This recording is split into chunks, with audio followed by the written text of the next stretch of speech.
Wow, we have a legend here. I don't even know where to start. Where are we going right now? Bun B, hello. What is happening right now? I'm good, man. Thank y'all so much for having me. Come for real. on. It is an honor, truly, to just be here right now and to see your incredible career continue the way it has and all the different business ventures that you've done.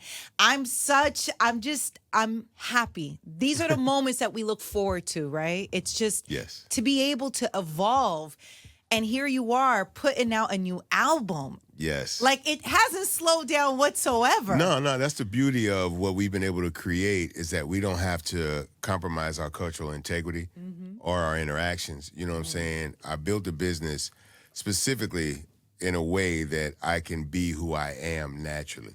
So it's not just a place for people to come for food and great service, but it's also a cultural entry point for people coming from out of town. You know, we're happy to be a destination location for people. Right. So obviously you'll come in, you'll get the burger. The burger's amazing. But for those that haven't really been to Houston and need to know kind of what Houston is about, you're going to feel the vibe in the business. You know, we're playing trill music, Southern hip-hop music all day long. So you get to hear some of those records you recognize, and it's a very comforting environment. People feel welcome. I want everybody to feel welcome. So you're not just listening to your songs. You're listening No, not at all. Not at all. Can you imagine it's only just your songs playing? I don't listen to myself like that. Once I create, I give it to the people and I let them have it. You know what I'm saying? So I feel like it's a little too much. Like if somebody pulled up and I'm riding around in a car and I'm playing myself and like that's too much. Like life is bigger than me. You know? Oh man. Talk to me about Way More Trill, obviously coming out November 7th. Yes. You really haven't stopped.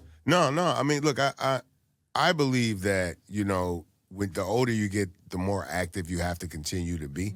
You know what I'm saying? I watched my grandfather work till in his 80s. You know what I'm saying? So just the idea of staying busy, making yourself available to people, that's important to me, you know? And one of my biggest ways to connect with people has been through music over the past 30 years. So I see no reason why I should stop doing what I love to do. When I see people like Scarface, you know, my OG, who still does what he loves to do. When I see people like Too Short, my OG, who still does what he loves to do. So many great creators are still very active in this industry. You know what I'm saying? And the people that grew up listening to my music, they haven't stopped loving music, but unfortunately, they don't have a lot of music that speaks to them and their generation. Radio, as it should be built around the young people. You know what I'm saying? They're the voices of the future. That's kind of what a lot of this culture really belongs to, is the new generation. But those of us from previous generations, we still outside, you know, in our own way. You know what I'm saying? We still like to go out and hear new music. So, you know, I continue to tour, I continue to create, I continue to perform, and I try to stay connected to people and just meet them where they are in life. You know, most of my fans have always been working class people. So they got to, you know, save up some money and find a babysitter and, you know, go shopping and all of that stuff. So if you give my generation like 2 months, like 2.5 months to get ready for a show, they'll show up ready to go. Yeah. But I love that you're able just to bridge just different sounds in different generation. When we look at I Can't Lie, your song, right? And we see that it's effortless as well, right? And obviously, I feel like there's been a lot of energy and talk behind Mona Leo. Yes. Right? Do we feel this right now? Absolutely. Like more than ever. Like in this moment as we're having this conversation, I just feel like there's been like a certain energy. No, the transition from when we actually reached out to her to be a part of this record, which was my wife's suggestion. My wife was like, I think you need a female voice. I think Mona Leo would be really good on this record. Great decision, by the way. Yeah, and so we recorded her maybe 6-7 months ago. And then that time, like her rise in the industry, like her popularity, it's really blowing up. It's taking off. All her shows are sold out right now. She's killing it on the road, which we're very proud of her in Houston. And we're just lucky that we got her early. You know what I'm saying? I was going to say, what did your wife see in her? I'm curious. My wife was like, you know, she's outside really trying to represent herself and her generation, but she's committed, like not just her career, but, you know, she and her husband, she just got married recently. They've got a family. She's very focused and very intentional about how she moves. Now, the music is made for everybody to listen to, appreciate, and turn up. But the way she's handling her business, and her husband's an artist as well.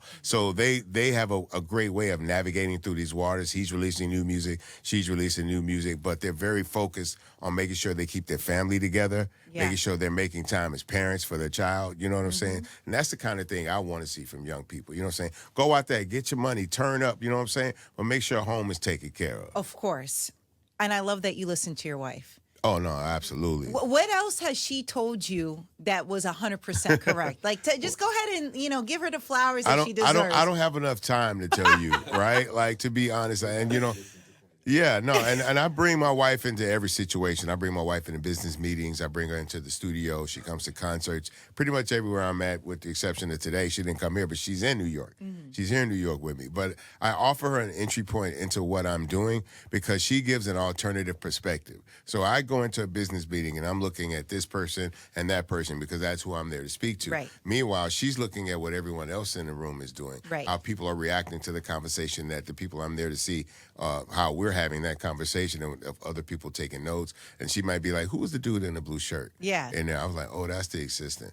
Every time you said something, he looked at the boss and the boss looked at it. Like, she's picking up different things in the room. You know what I'm saying? So she's a very, very important and vital piece into everything that I do. Now, you guys have been married for what? Over 20 years, 22 years, right? Absolutely. What is the key to this successful marriage? Well, it's the fact that I'm so transparent about everything, right? I exist in a space where I see a lot of dudes live with women, bring women into their lives that they don't trust.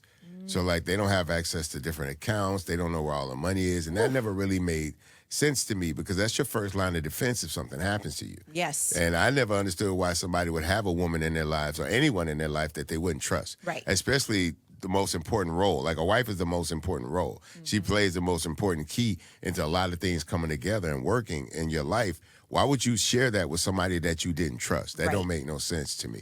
And her opinion is very valid. She sees things from a different perspective. When I'm more logic-minded, you know what I'm saying? So for me, 2 + 2 got to make 4. It don't make sense. But she understands that there are nuances. Not that 2 + 2 obviously doesn't equal 4, but there's other things that I'm not taking into consideration sometimes. And she always keeps me on my toes about that. I love hearing that. That is so beautiful. Keep listening to your wife. I'm trying. She's amazing. It's a lot easier if she's wrong and I can deal with that than if I'm wrong and she got to deal with that. Yeah. That's a whole different conversation. So it's best.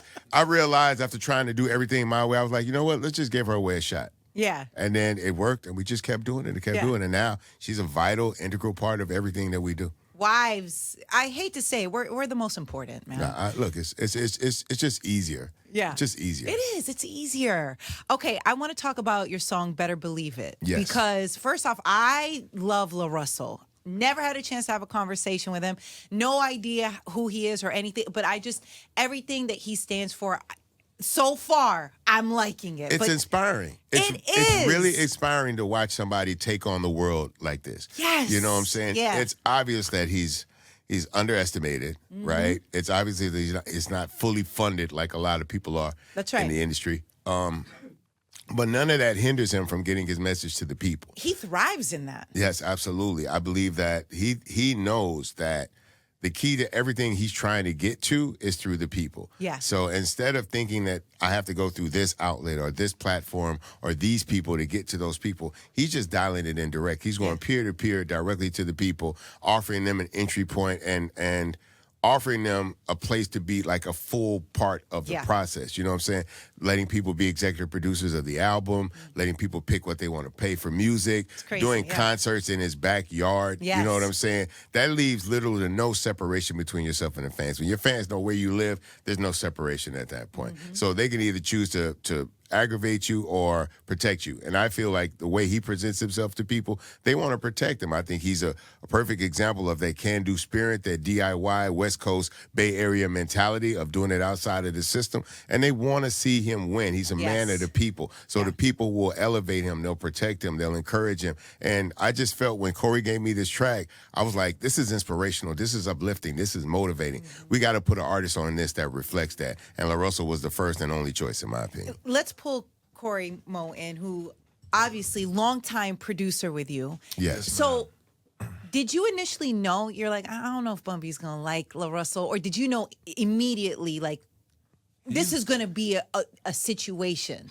He's the one that told me that we should get LaRussell on. Oh. I don't even think he was super new at the time. Yeah, no, that's the one really thing popular yet. about the music that Corey and I do. We try to bring in people that already have like a proven track record and people have an understanding of. But also, I love to bring in new talent. I love to see someone, hear them, feel them, think they should be uplifted. Right? I want to put them in position. Yeah. Because people put me in position. E40 helped put me in position. Too Short helped put me in position. Scarface, Jay Prince, these people help put me in position. So I'm trying to put the next generation of people in position. So when we hear a song and I'm like, you know what, who would sound great on this? I'll be like, this person. He'll be like, who? Yeah. He'll Like, what? be like, who is that yeah. dude? I'll be like, no, and we've done it over again. Larry June. You know what I'm saying? Another guy that How are you seeing this ahead before anybody else? He does this with everybody. What is it that you're seeing in artists early on before we realize their greatness? You're seeing it literally in the beginning. The talent is easy, right? The fact that people have the talent to create a great record, I think that's easier than many people realize,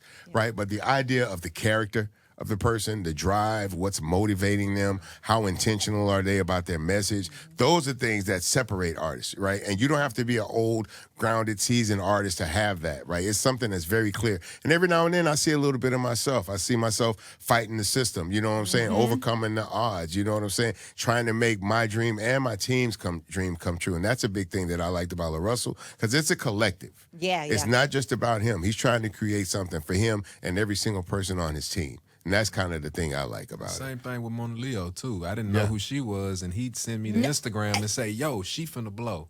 Same thing with Larry June. Same thing with LaRussell. It's multiple people. He'll just, hey, check them out. This is... And I make the music. I try to curate the hooks stuff like that. And when I send it to him, it's over with. And it's a big deal to have you on a song, by the way. You know this, Bun B, but when we're seeing like Bryson Tiller and just newer artists, we'll categorize it like that, who actively want you on their song, right? Yeah. Are you having a moment like, yeah, of course you do, or are you like, how do you receive this information? It's incredible that at this stage in my career, like, to be appreciated. I started rapping for some of these artists who are even alive, right? To be honest, Bryson Tiller is younger than 32 years old. I've been making music for 32 years. So I've been creating since he got here. You know what I'm saying? Right. So just the fact that the people around him introduced him to this music, you know, we get a lot of big brothers and uncles and parents introducing their children into our music. And obviously a lot of times parents will be like, yo, this was my jam when I was growing up. And people are like, oh, Dad, don't nobody want to hear that. But every now and then there's a young person that for some reason or another, what I did, you know, decades ago connects, makes sense. You know what I'm saying? And they run with it. They grow up. You know, they push the line for it. They tell people, you know, this group is great. Excuse me. And then they eventually become artists. And now they come back to me and be like, look, I want to do a record that harkens up this sound or this era and speaks to this type of thing. And I think you're the person for it. You know what I'm saying? And that's a blessing to me, you know, because they don't have to have me be a part of their process, you know what I'm saying? But they bring me in, they welcome me, they're excited about collaborating with me, and I feel like I deliver every way that these people need me to deliver for their project. And now, you know, guys like Benny the Butcher, I'm on his album, and then 2 weeks later, you know what I'm saying, it's the Jack Boys, and then 3 weeks after that, it's Bryson Tiller, and then 2 weeks after that, it's Jay Worthy. Like, I have all of these newer artists that are coming in and taking over, and they'll be like, yo, I want to bring Bun B with me. And I mean, I'm so appreciative. That's crazy. Corey, what is happening right now? Because so long ago, he would introduce me to these artists. Long years before ago. all years before where ago. they're at now. Before everybody knew who they were. He would introduce them to me first. How are you coming across the songs? Like I try to listen to everything because I do this thing every year called Trill Static with Static Selector. And what we like to do is basically we create an album in one day. And we try to have all the people on the album in the studio at the same time. I love and that. so a lot of these guys, the younger guys especially, they're hungry. You know what I'm saying? They really want to get on. So it allows me, after 30 years, to still be able to test my metal with the next generation. They keep me sharp. They keep me in tune. They keep me on my toes more than anything. You know what I'm saying? So I feel like if I get in the room and rap against, because we have like 13, 14 features, right? And so this guy will rap against that guy, but I got to rap against everybody in the room. So I gotta make sure that I'm saying stuff that can keep up with this guy who's from here, say things that are in tune with these guys that are from over in this region and all of that. So it's just a fun little exercise. Who on this album kept you on your toes? That's a great question. I would say Akeem Ali. Akeem Ali is a really, really good fresh talent. He's out of Jackson, Mississippi. And when I say this boy can rap, this boy can rap. Like, he is really, really good at what he does. And we sought him out. I was like, I think this song would be good for Akeem Ali. But I sent it to him. I had already done what I was going to do. The hook was set. And when I tell you this dude over-delivered, because the song was supposed to be a 16, I think he might have done a 20 or a 24. Like, he went further than what was required of him.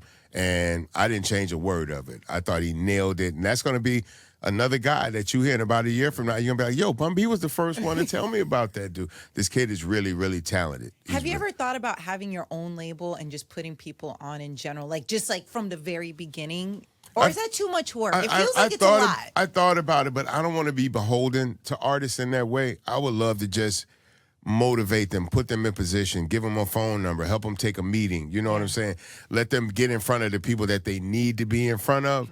But I believe most of them can take it from there. I think it's really just about having the confidence, right? Having a support team behind you and being prepared. So that's my thing, is to get behind them, let them know, you know, you got it. You know what I'm saying? You are competent enough to do this. I think you got the talent. I think we just need to get this song played the right way and put it in front of the right people. That's what my brother Hood does. Finds great talent out there, and I watched him do it for decades, right? So now I feel like I can spot talent when I see it. Clearly. But it's a lot to be like a manager or a CEO of record labels, because a lot of these young kids got a lot going on. Yeah. You know what I'm saying? And I really prefer to be at home, right? Yeah. But I feel like there's more than enough stuff that I can do to help put a young artist that I feel is talented, has the character, has the motivation and the drive. There's more than enough things I can do to put them in position. Yeah, for sure. Without them having to look to me for money, you know. Don't come to me for the money. I don't want to. I don't want that call at 3 a.m. We just got kicked out the hotel for smoking weed. Yeah. So I don't want to deal with that. It's too much. It's a lot. It's too much.